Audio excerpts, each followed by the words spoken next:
back to another episode of the ADHDads. I'm your host, CJ. And I'm JJ. And I'm JJ. How you doing this week, brother? I'm doing all right.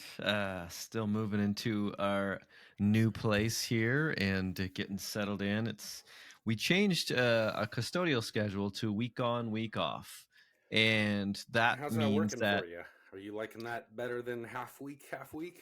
Well, tell you, for any of our co-parents out there, one of the tough things about custodial schedule changes is saying goodbye to your kiddo and knowing you're not going to see him for a while. Yeah. So I said goodbye to him this morning. His friend came and met him at the school, right outside the school, and gave him a hug, and he was off playing with his friend. And then I said to myself, I won't see him for a week. This is tough.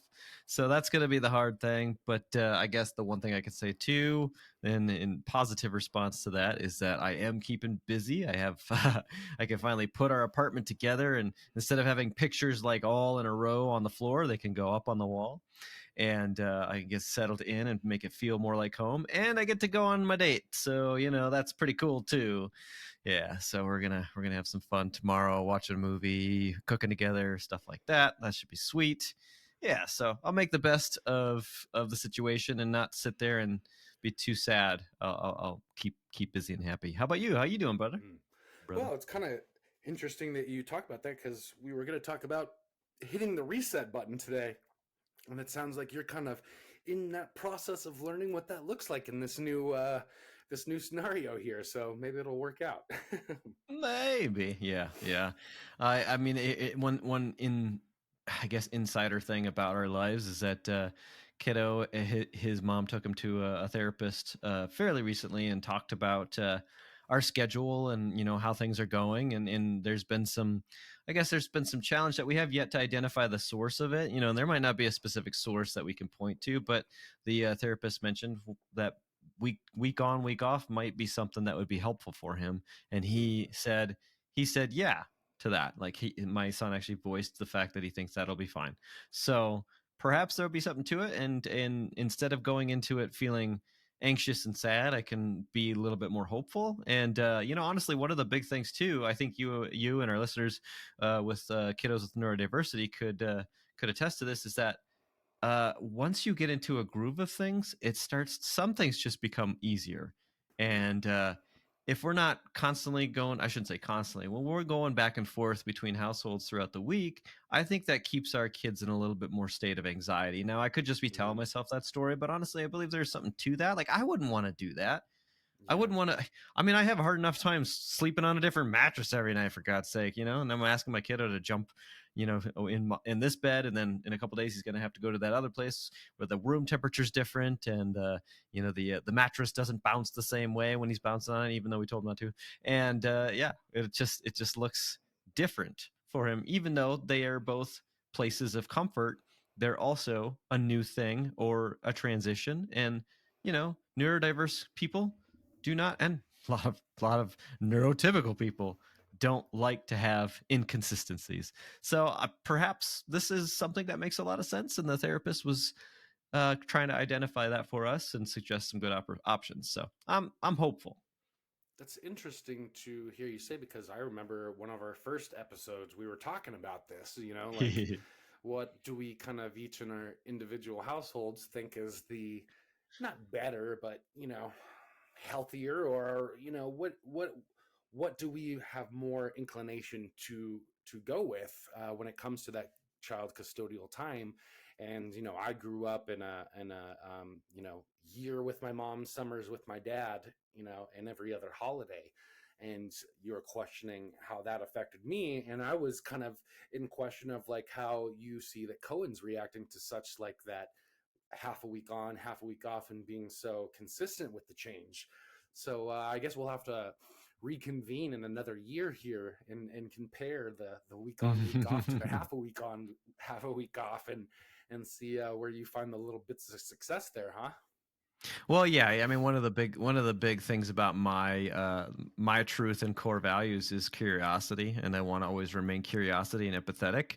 So one way to do that is to be open minded, and open mindedness means, hey, if something isn't going 100%, or maybe isn't even at 70% smooth, perhaps that means you have to be open to other options. And so yeah, that's kind of my thing.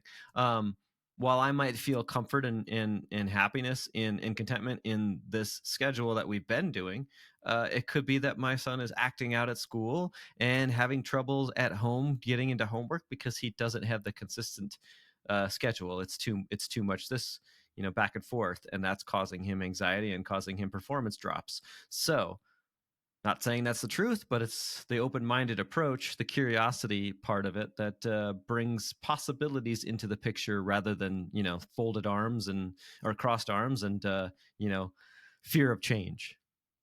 Yeah, and last week we talked about choosing your hard, and I think it's hard no matter which way we choose, right? Like as a kid growing up in that, only summers with my dad and every other holiday, I definitely craved for a half a week on, half a week off, And but when we talked about it, I was also concerned of maybe like what you're expressing now is like maybe there's a lot of anxiety kind of attached to that of like where is home, what is the rules, which direction is right and which one do I follow where at what time, so I think yeah, it's easy to get involved in a routine like you say, and then to stop thinking about like what the other alternatives, options, or roads of hard are.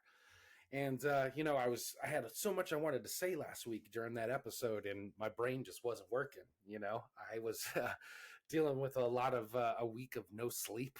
My wife has been having a midlife crisis, so to speak, and having a lot of night terrors because of this medication that she's been on. So we've got that figured out. She's met with a psychiatrist, and we've changed the medication, which seems to be helping drastically and putting a stop to these night terrors. So I'm finally back on a normal schedule of sleep, JJ. I feel like my ADHD neural pathways are firing in the correct routes that they're supposed to be. So I'm feeling a little bit more with it.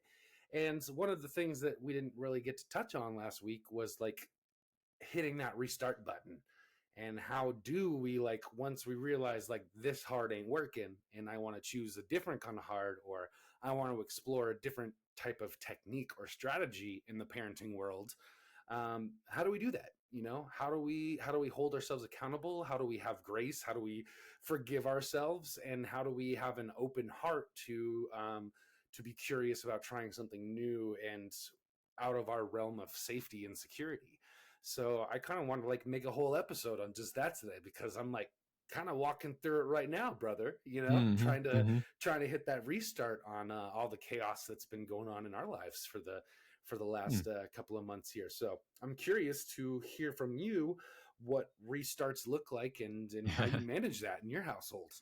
Well, yeah, I mean, it depends on the moment, and I appreciate you bringing that up and talking about last week's schedule because I'm gonna bring a question back to you. In this is, what's the difference between choosing your hard and hitting that reset button? um, for me, the reset button is there's a step process that I go through. I think that I need to prep my mind and body and emotions for to go into the new hard, because I think a lot of people like say, dang it, this ain't working, I want a new hard, and then they go down a direction with no plan of action, with no like after action review of like maybe what worked and what didn't from the previous hard and the previous set of circumstances and techniques, and how they want to move forward. So often we just say we want the new hard, and then we hop the fence to the greener pastures, and then we don't know how to take care of the lawn like we were talking about. So I kind of like wanted to go through some of the things that I think about and consider, to set myself up and prep my mind to go in a new direction. Yeah. I mean, that's kind of the big one for me then too. And maybe we'll just bounce back and forth some strategies here today, because I think that's really important. And sometimes the reset button can be in the moment too, where you're not necessarily trying to map out your decisions for the foreseeable future, but you're just trying to survive the moment, and Brother, that can sometimes I usually have to hit the reset button multiple times a day. yeah.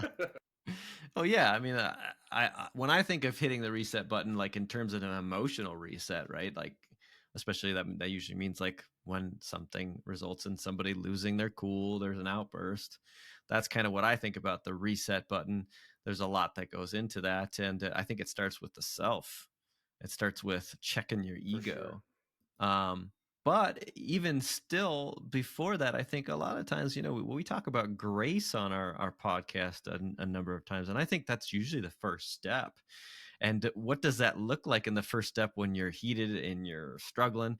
I think you have to acknowledge and accept your emotions, Yeah. right? Yeah. I mean, don't suppress. Instead, say to yourself, that's a normal human reaction. And then my ego kind of tried to take over and defensiveness came into play. But I got to acknowledge the fact that I had a reaction. And that's part of that's I think that's one of the parts of giving yourself grace. It's not the whole picture, but it's part of it. So, what does it look like to take a step back? You said physically, emotionally, like maybe physically taking a step back, and then being able to say to yourself, um, well, let's label my emotions. I'm feeling frustrated right now. Maybe you start with, oh, I'm angry, and then you're able to take a step back and say, okay, anger is kind of this overall gross term, and that might not be the accurate picture of my feeling in this moment. So I'm really annoyed.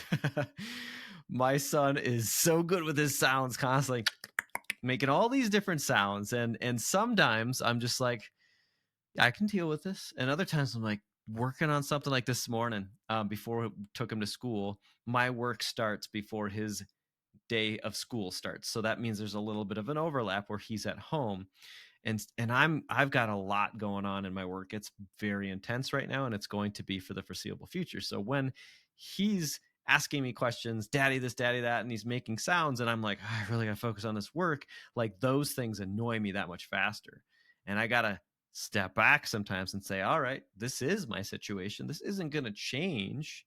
How can I work with this? What was I feeling? um do I have reason to feel that way? Is it normal for me to feel that way? Yeah. So I don't know, that's my first thought in the process of giving grace, especially when you find yourself heightened and escalated. Yeah. For me, that's journal entering, brother.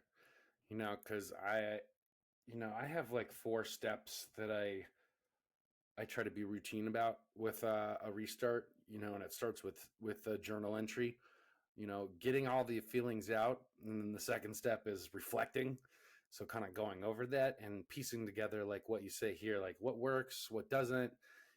Give myself grace, finding the areas that hit a roadblock, finding the ones that have a shortcut or a smooth path.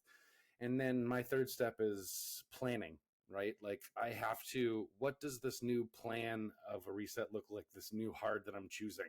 What am I going to do every day? What are the routine things that I'm going to do in the morning or throughout the day to like set myself up for it, to think about it, to like have it in the forefront of my mind? And then, the fourth step is the implementation with grace, of trying to implement it, but realizing that it's not going to be 100% at first, that we have to build up to 100%. I may succeed 10% of the time the first day and then work my way up to 50% by the end of the week. But the more that I think about it, the more grace that I can have. And the more that I think about the strategies of implementing a new behavior, a new way of parenting, a new way of addressing conflict, um, the more that it becomes a routine, a subconscious thing rather than some foreign thing that feels unnatural to me. So yeah, I think, the first step for me is like putting it all out on a page. Some people go out to an empty field and they scream out into the void. Some people cry in the shower. Some people fight with their spouses or have a big blow up. And I'm not saying that I haven't done all of those things too, Definitely have. But the healthiest way I feel is to like sit down with my own thoughts and try to organize them and understand them. It's funny you mentioned the, needing to get out there, just let it out. There's a comedian, Jim Brewer, who talked about, you remember the good old days with houses where in the middle of like the garage there was that pole, like that support beam, in the middle of the garage. He said when he was really upset at the wife and he had a yell argument, he'd go out to the garage and just start beating that pole with a wrench. And his wife would be like, "What are you doing? You're crazy." He's like, "Just give me a minute." You know, that was his way of kind of getting it out there. And and I wonder, because it sounds like you mentioned journaling. I imagine there's, and then applying later, I imagine there's other possible things in there, calming activities. Meditation is one of those, which journaling can be that. Physical activity, maybe not beating a pole, but going for a walk or something. And like, how about like just engaging in your senses, really kind of letting the fullness of yourself engage in something when you've removed yourself from the situation of the challenge, the escalation, the ego driven, the irrational. Just kind of go somewhere and let these pieces of you start to participate in your sensory input, instead of letting just one thing run your mind that's already told you you're out of control here. I can start to bring in like sense, like let's say I or maybe I take a bath and that's my place of calm and chill, where I'm just able to kind of let the body relax. Everything kind of goes with that, as opposed to just constantly getting to that thought and constantly intense and in a state of unease, where you're not then therefore being able to bring yourself grace and also bring the situation grace. Yeah, man. My outlet lately has been reggae music. With the new Bob Marley movie coming out. Oh, dude, when I first moved out to California, me and my roommates, we listened to so much reggae, and it was just like it was a lifestyle, you know? It was just like peace, love, and harmony and oneness, you know? And I haven't listened to reggae in so long, brother. And the last couple of weeks have been like, it's been so peaceful for me to just like meditate to the voice of Bob Marley and One Love, you know? So I can definitely like, sometimes it's just like a little thing like that, you know? Like one of my favorite things to do to ground me is to just drive in the car and listen to music, you know, and just belt out, dude. I'm that guy at the stoplight just belting out for all the pedestrians. So, you know, that's a very useful technique for me. Also, the gym too. You know, that's a really great place to like go push around some just heavy stuff on the floor of the gym and feel like I'm getting a lot of aggression out. You know, Mm. I'm that one guy at Planet Fitness. You know, they call, what do they call them? The clunks. You know, they ring the bell when the guy's like, trying to bench press. That's me.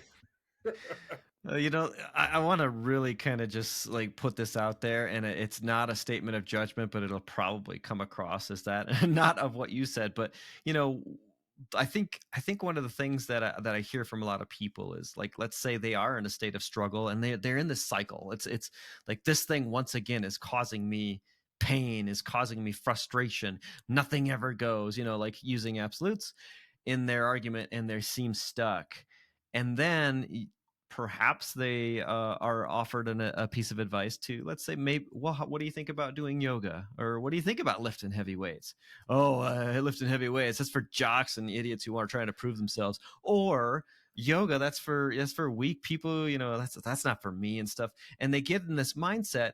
And I want to ask the question, but it does seem judgmental. It's like, what's the issue with trying something new? Do you Yeah. want to continue to commit yourself to this problem that you have once again got yourself caught up in, and let your ego suggest, hey, this, I'd rather sit in my anger and continue to repeat the process?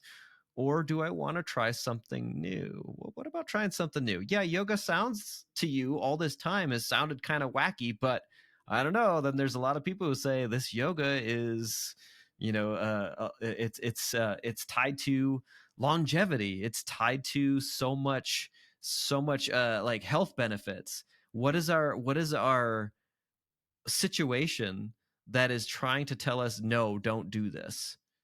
Is our situation so good that we want to stick with it, or do we want to try something new? I would love it if anybody out there who's in a cycle of challenge with themselves and is saying no to something because they don't understand it, to maybe show some curiosity toward it. Mm. Man, Perhaps it'll help. yeah, I've definitely fallen victim to that too. Like I'm the least receptive person to new ideas unless I'm ready for it, right? Like I don't want to hear like you should try this when I'm in a moment of like uprise, right? Or when I'm in a moment of panic or anxiety, because that's like the last thing that I want to hear. I want to come up with the idea, you know? And I think that's just like human nature. Like as much as I do want the new thing and I do want a new way of doing it, sometimes when you're suggested it, it feels like an attack or you want to get defensive on it. Well, what? I'm not the thing I'm not doing or the thing I'm doing isn't working. I'm just no good. Then you start talking in those absolutes, and that's why my second step of my process is the reflection phase. I got to get it all out there, get it all on page, and then I have to be really curious about like dissecting that and like really like curious about like, oh well, you thought that that was working, but if you read what you just wrote, is it really working? And you can see here that you thought that you're doing really good here, but you weren't, or you thought that this wasn't working, but now that you've kind of put that on paper and let your mind just run with it, you can see maybe there are some things that you need to dig in deeper with or try in a different angle or work in a different way. And being that, I honestly, I think that's the hardest step for me, at least personally, is that reflection and that openness to like accepting my Mm, my my indiscretions or my faults or my hiccups or road bumps along the way, mm, because I do mhm, want to be defensive, but the moments that I'm able to say like, what's really going on there, dig in deeper. Why? The 5 whys, right? Don't just ask why once, but ask it 5 times, and by the time you get to the fifth one, you'll really uncover like the deep subconscious nature of that behavior. And that is like the hardest but most important part of this process to me, is like mhm. being The open with reflection. curiosity to that. Yeah. Yeah, yeah. Well, what are the questions we can ask ourselves when we're reflecting back on the situation? I would think maybe what triggered my reaction. That's probably a big one. Were there any warning signs that I missed? I mean, chances are they're yes for me in every situation. Just to be honest with you. And could I have handled it differently?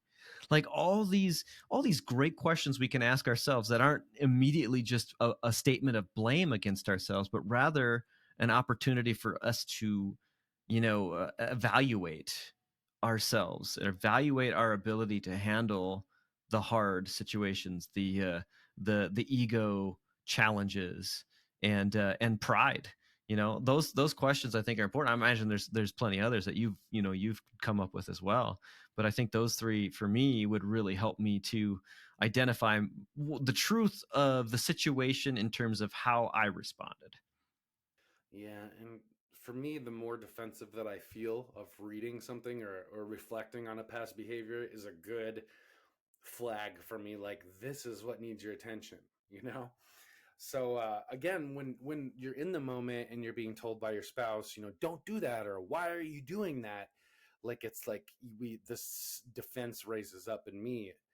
But when I can really be intentional about setting that time apart for myself to go into it with myself and just by myself, to be able to be curious about those questions and really find the parts where I feel the anxiety rise up of, I didn't like the way that that went. I didn't like that conversation. I didn't like how that person said it to me or how I said it to them. Those are the moments that really need the attention and really spark it. And again, it's not always easy to do it in the moment. So when I can Hmm. really set aside that time for myself to do that is where I find the most openness to address those things. Okay, and now I'm gonna take a kind of a not necessarily a like a complete diversion, but a pause to that and ask a more probing question to that process. Back to the grace piece. Um, how do we reflect and not self? destruct. So, my kiddo, I'm still working with him where he says, I'm just so stupid. And it just kills me because that's never the point of my addressing something that was hard, or addressing his behavior when it was unsafe. It's never like, hey, I'm never saying to him, hey, you did this.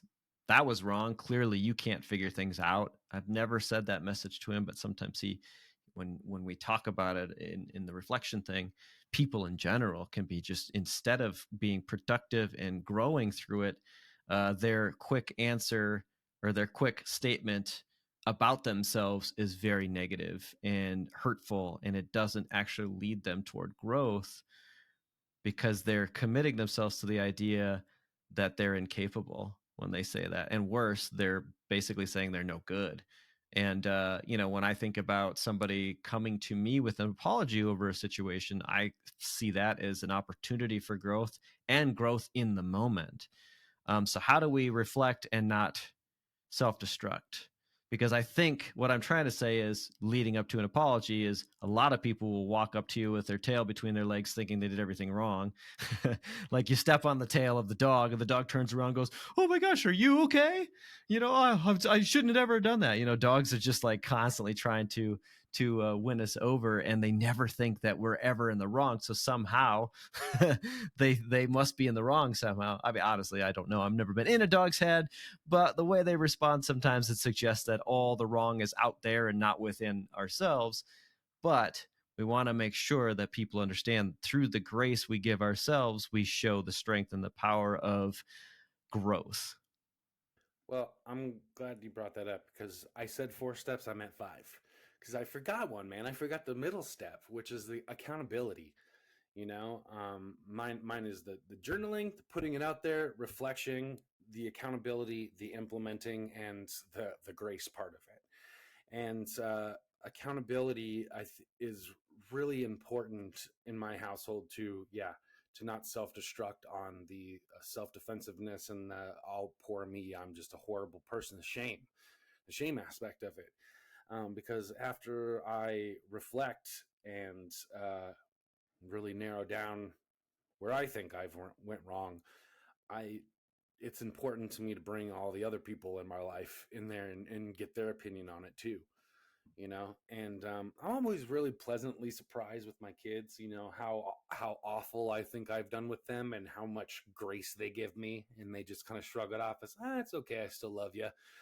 I think that we are a lot harder on ourselves as men and parents, than our kids are, at least at this stage. Maybe when they grow up and they start going through these existential crises in their 20s, they'll probably put a lot more blame on us. But at least this now in our household, where it's 9, 7, and 4, it's they do have a lot of grace, and that's important for my self forgiveness to hear that from them, and to see how it affected them, and to be open to what they would like to do better, or how they would like me to do better.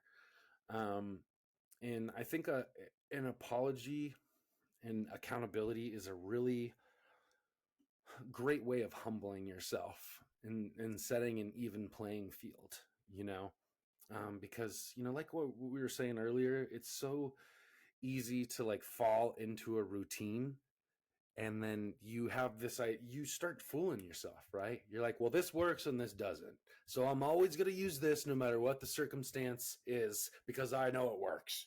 And then all of a sudden, like 3 months later, you're like, well, that thing ain't working anymore. Maybe I should pick and choose where it's successful and where it's not. But somehow I just got like caught into this overdrive, method of just like thinking that it works all the time.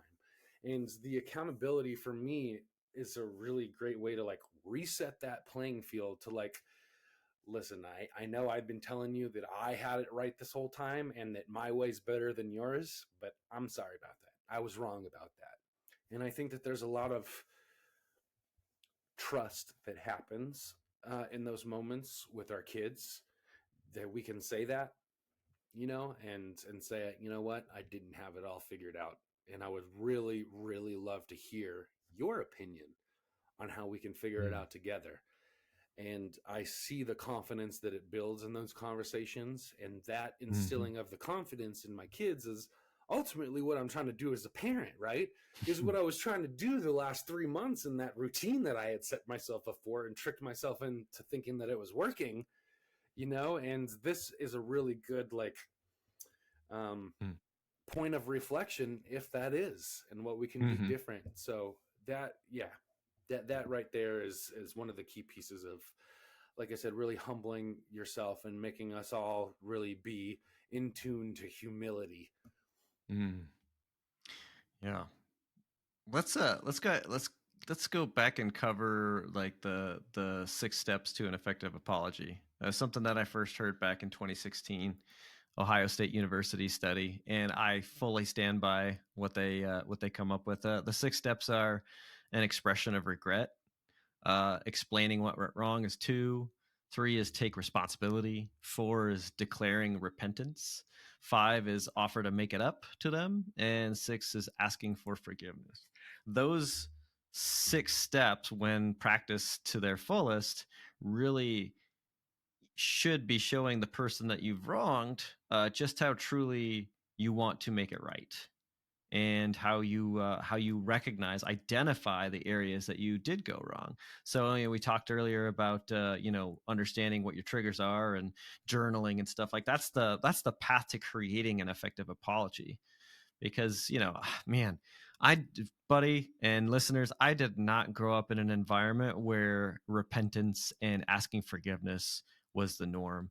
Instead, it was, I'm gonna sit with where I'm at, what I did, and I'm gonna continue to defend that position. And it's what it is it's just a statement of saying, I'm gonna fight you to the death on this one. I'm never gonna in any way suggest that I had any part in doing the wrong in this argument, this fight, whatever. I'm going to stand by where I was then, and I'm standing where I am now. That's unfortunately never going to result in that relationship coming to a better place. In fact, that will just unfortunately degrade trust, and it will create distance. And if you're in a marriage, don't expect that to last, at least not with happiness attached to it. So yes, expressing regret, like that's a big one. Like, I mean, again, it's really easy to say, oh, so stupid, and I just hurt others. Like, that's not actually what our loved ones who've been hurt by us want to hear. They don't want to hear that we're stupid and we make these mistakes. They want to hear that we regret the fact that we hurt them. And if you say in the process, I'm an idiot, that's not what they agree with. They're with you in this situation because they actually trust in you as a person. So when you make a misstep, let them know, I did make a misstep, and I'm sad. I'm sad that I did that. But don't just take it from there. Second step is explain what went wrong. Now you're saying, like, I have an understanding of this situation where it went out of hand, and this was my part in it. Step 3, taking responsibility. So now you're saying, like, not only here's my story of it, and I'm going to take the ownership over my part because this is how I saw things go wrong. So you're really kind of diving in deep, and they're thinking, man, this person's really really wanting to make something right here. They're probably already on board by step 3, but you don't want to stop there. You want to repent. You want to say, yeah, I'm deeply sorry for those things. And deeply sorry does not mean asking for forgiveness, which is why I love these 6 steps, because then you offer to make it up to them. You say, like, this is my understanding of maybe something I could do to help it, get better, because trust being broken takes some time for repair. But if you identify all these things in the moment, you're on your path toward that trust being rebuilt. When you double down and you say, no, I was right, and here's all the reasons, you're not going to find yourself getting a better relationship and finding trust in that. And then finally, of course, there's that ask for forgiveness. After you've laid all this out and you say, I'm excited, or I'm just looking forward to making this right because I know that will bring us closer together, and I care about this more than I care about being right. Will you please forgive me? That person might still be like a little bit upset, but hopefully they do the same thing as you, and they take a step away, and breathe, and maybe do some calming activity or something. And then they come to that realization, like, that person wants me, I want them. And that really felt great because they understand me and themselves in the process. Let's work on this. Otherwise, couples can break up, divorce, have an awful divorce. That where you want to head? Probably not. Yeah, I think we've fooled ourselves into thinking that anger gives us power. And I was talking to my one of my kids the other day, and I said, "Why do you like using anger?" And she said, "Because it makes me feel in control. Because I get my way." AKA, she feels powerful, right? And my point of reset has really been concentrated on teaching her and myself that anger is not power. That I think really what is powerful is what we're talking about here: forgiveness and accountability. Um, because I think that you can get a lot further in life with putting honey out there than vinegar, and there's a lot more power in the internal, with accountability and forgiveness, where anger makes you maybe feel like you're powerful over the external, but you've lost everything on the internal. And I'm trying to teach my kids and myself currently that power is not controlling the external, it's controlling the internal. Hmm. That's where real power is. Hmm. So that's Anger been my is challenge lately. Yeah, anger is a sign that you've lost your ability to cope in the situation. Anger is So, really indication that you've lost all power and that mhm. you're desperate to feel like you have it. Yeah, yeah, and trying to crash through the wall because you can't see a way around it is usually results in injury. And a big mess. Exactly. Yeah, so bringing that sincerity in the process, because again, going back to the idea of repair as opposed to destruction and pain, finding the ability to be sincere in your relationship, your love, and your willingness to work together, I think is key. Anger doesn't get you to sincerity, and I think that's kind of the big one is, yeah, you can feel in control. Usually is a lie you're telling yourself because people want to distance themselves from you in order to feel safe, and anger is a quick way to get to that distance.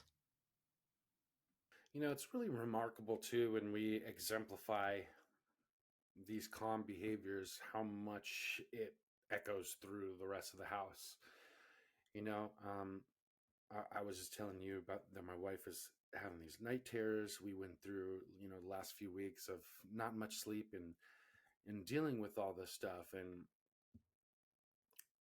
it's brought in a lot of like trauma up for my wife in her past, having these night terrors and what they mean and why she's having them. So it's the tone in the house has been very delicate lately, as we try to like navigate this and really ask the right questions, in a curious way, um, and to help my wife through this, to help myself through it, and all of the things that kind of echo out through the households, on little sleep and screaming at 3 o'clock in the morning in fear, you know.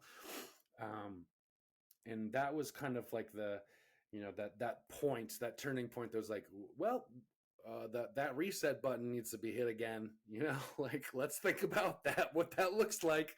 Let's go through these 5 steps again, like something ain't right, and implementing that and seeing just like how much like calm has been resonating through the house over the last couple of weeks, because my wife and I stayed up real late one night just talking about all the things that we wanted to do different in our parenting techniques, in the next day.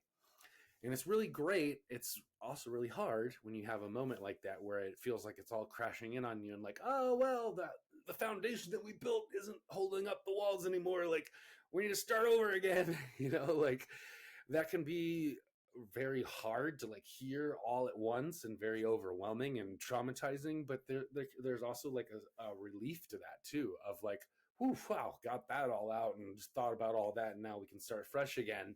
I don't recommend going that route. I really recommend like journaling, reflecting, and accountability, and And implementing sleep.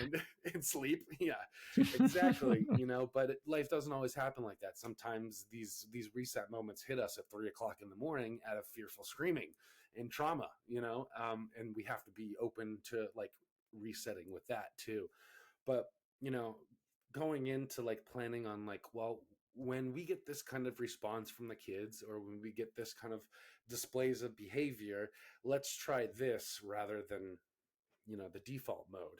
And I think like that step of implementing and planning and structuring is really important, to setting yourself up for less road bumps along the way. Like I said, I think a lot of us go into like, well, I want something new, but I haven't really thought about what that looks like in each moment.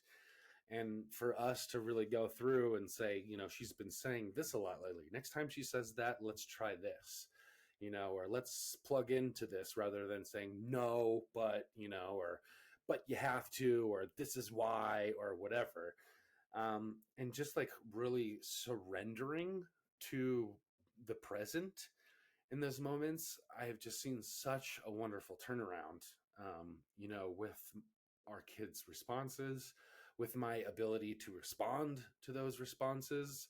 So, you know, for me, that implementing and structuring phrase really like looks like trying to think of every scenario of like what could come up. Um, Again, not externally, but more internally. It's not more about like, well, when the kid makes a mess, I'm going to say this instead of that. It's more like, when I'm triggered by a mess, how are some different ways that I can handle it? What are some different techniques that I can choose? Rather than going into it with no plan and being like, well, I'm just going to yell and scream and be frustrated until it gets picked up. Now, I can think of, well, let's try doing it together. Let's try making it into a game or a contest. Whoever picks up the most Legos first gets this. Or, if you do this, then you would get this. Or just having a back pocket full of strategies to go into the next day is really takes the pressure off of Hmm. having to know it, or having to figure it out in the moment. That sounds like mindfulness to me, especially when you said something back there that I wanted to kind of ask you a little bit more about is you said instead of doing the default mode. And I'm curious about that because the default mode, when you say it in that way, makes it sound like not the right approach. So default, but not the right approach. And then going into all those different, possibilities you mentioned, that sounded an awful lot like mindfulness, the inside work, your inner geography, what's the emotion, um, where in the body do you feel it, explore those sensations that you have within. How do you push away against this default mode, and how do you create a new default mode? Well, like I said, the default mode for me is what I was saying earlier in this episode here. Of sometimes I think we get so used to like, well, this works. I'm going to keep doing this. This worked for when she said that, I said this, and it got me through it. So now all of a sudden we think, well, this is the fix all to all of it. It becomes the default. Every time, and she doesn't pick up her room, I'm going to say, well, if you don't pick up your room, I'm going to take the iPad away. That worked that one time, so I'm just going to keep on doing it. But Hmm. then all of a sudden we get locked into this default of negativity, of punishment, of consequence based motivation. And it doesn't work for every situation. It may work a time or two or needed to be implemented in a certain scenario, but somehow I've tricked myself into thinking that this consequential type of parenting was going to work all the time. And for resetting into a new default or undefault, would be to say, like, I'm going to have four strategies here. Let me try this, this, and this, and this. And, what does the opposite of consequential parenting look like? Well, okay, Hmm. I can interact in this moment. I can I can engage with them and help them clean, so it becomes a family bonding thing. But JJ, that can't be default mode, right? Because I don't want to clean their messy rooms every day, 4 times a day. So it may help me get through that one time, but it's not going to help me get through every time that the room needs to be cleaned, because I will Mhm. just lose it. So I have to think, look, what else can we implement? Maybe Mhm. we turn it into a game.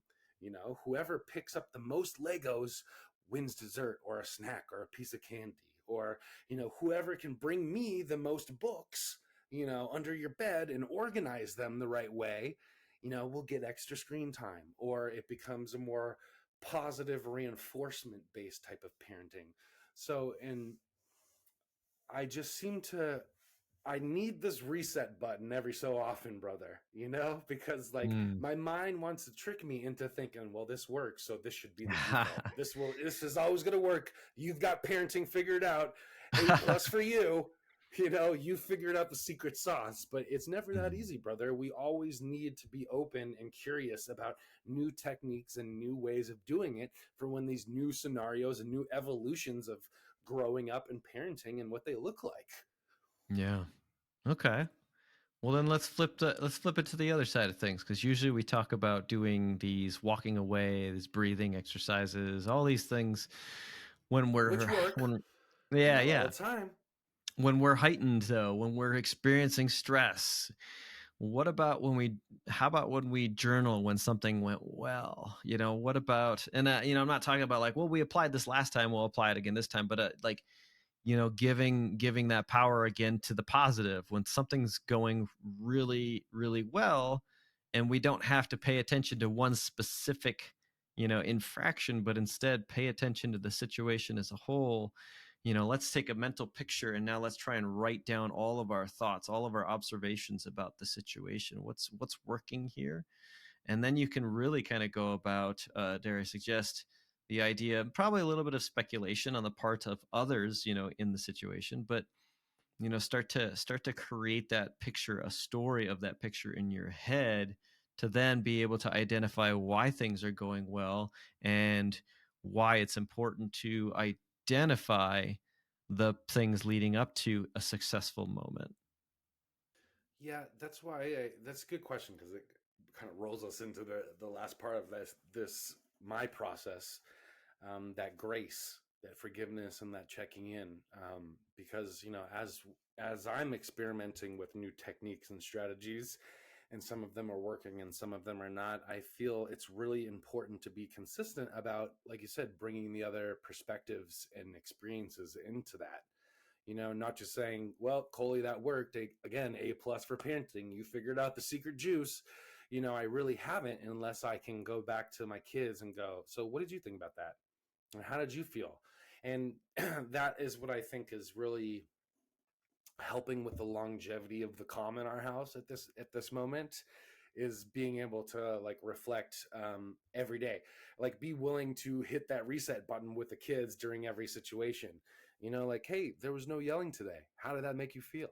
What did you see that we did differently today? What did Coco do? That's what my kids called me, Coco. Instead of step, and which I like, man. I got a nice little, nickname instead of stepdad or papa or whatever, or Colton, which would feel weird. you know, Coco, I get Coley, Coco. Yeah. CJ, Colton. Who are you? Depends on the day, I guess. But Depends on the moment and the yeah. emotional climate of the room. Yeah. But when my kids, when we can have those talks and really, like, at the end of the day, say, hey, how did today play out differently for you? What did you notice? What do you think I noticed? What did I do differently? What did you do differently?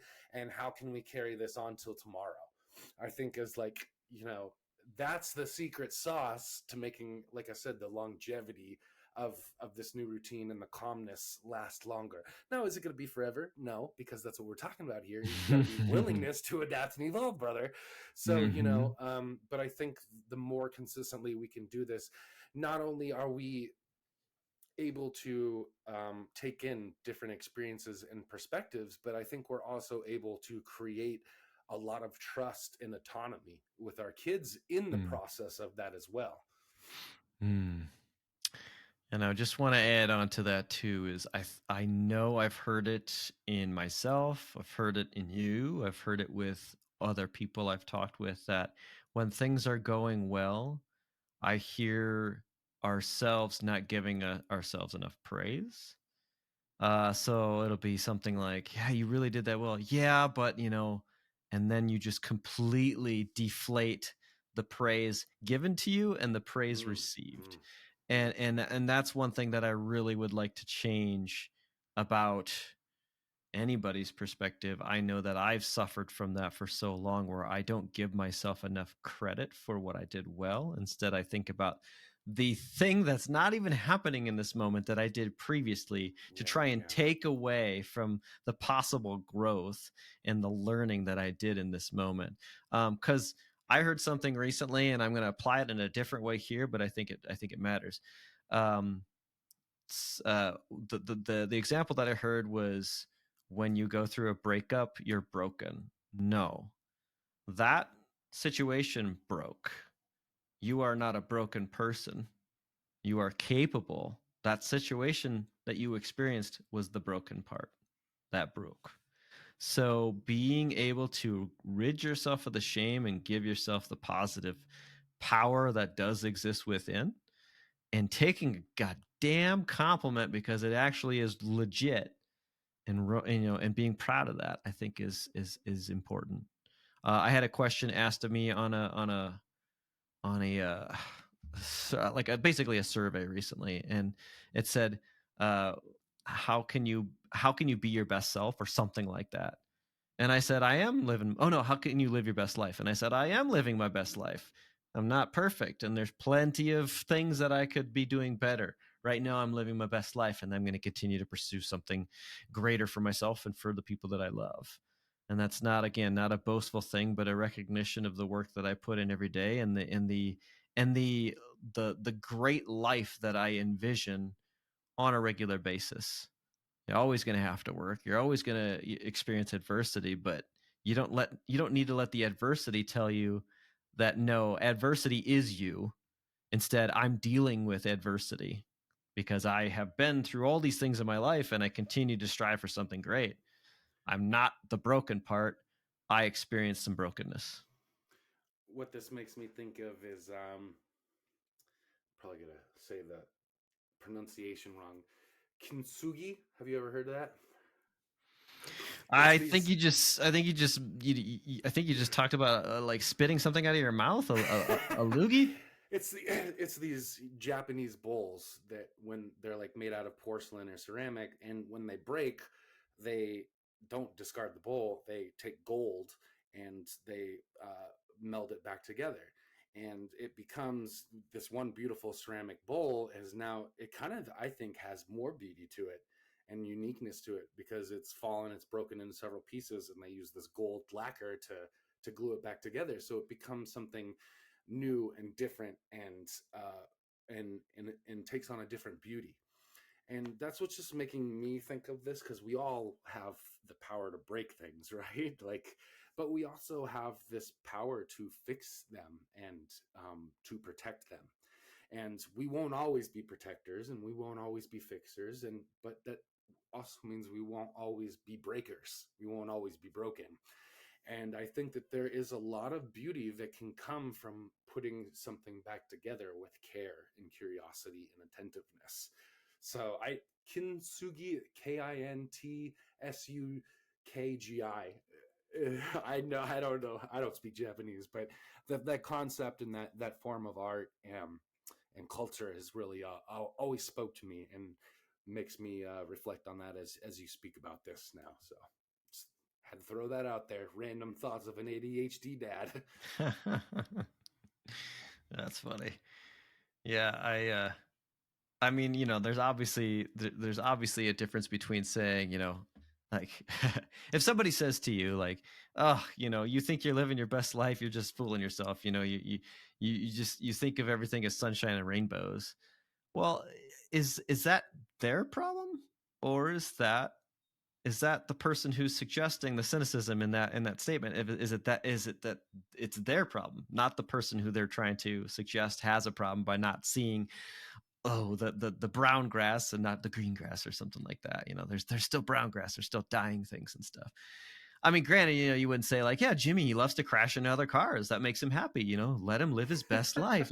Granted, that's not, I think most people are well aware of what's right and what's wrong. But when you found yourself on a path of happiness, let's say you like to work at Wendy's, behind the counter, and that actually brings you joy. You get to deliver people's food and you get to see smiles, whatever it is. I don't know if that's somehow where you find your path carved into happiness. Like, who's to say that's wrong? Yeah. Well, great talk, brother. I'm going to include my 5 steps into the show notes here, and I want to put your 6 steps to an apology in there as well for our listeners. So if you weren't writing down all of the gold that we're spitting out here, don't worry, guys. I'll put it up there for you. So, but, to end this, I just want to say that I don't think, well, sometimes it is too late. Which is, I guess, even more important why we are able to reflect and implement and be accountable and have forgiveness for ourselves during these processes. Because the more that we ignore it, I think the deeper the hole gets, and it gets harder to get out of.